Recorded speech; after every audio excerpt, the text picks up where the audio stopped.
για την απόλαυση της βραδύτητας, για την κουλτούρα της βραδύτητας και του σεβασμού του άλλου.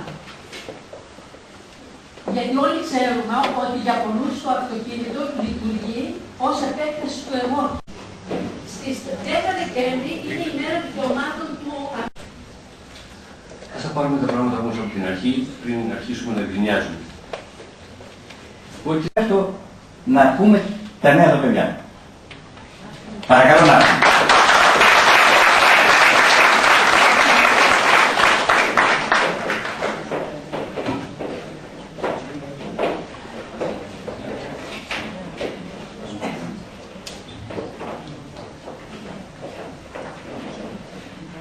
Στο οποίο συμμετείχαμε, ξεκινήσαμε να κάνουμε άτομα με ειδικές ανάγκες.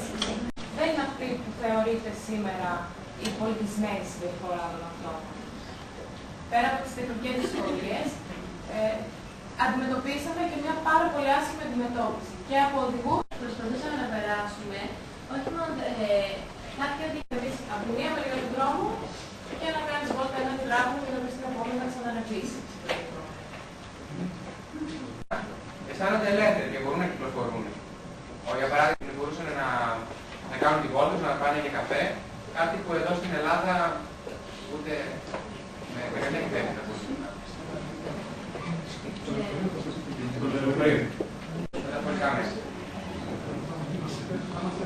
ναι, ήταν πολύ πρόθυμος ο οδηγός και είπε ότι άμα θέλετε μπορώ να κατεβώ να σας βοηθήσω.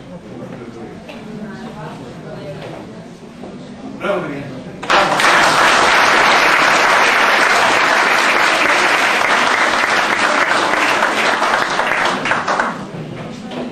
Ευχαριστούμε τα παιδιά από το δεύτερο λύκειο που ήρθαν.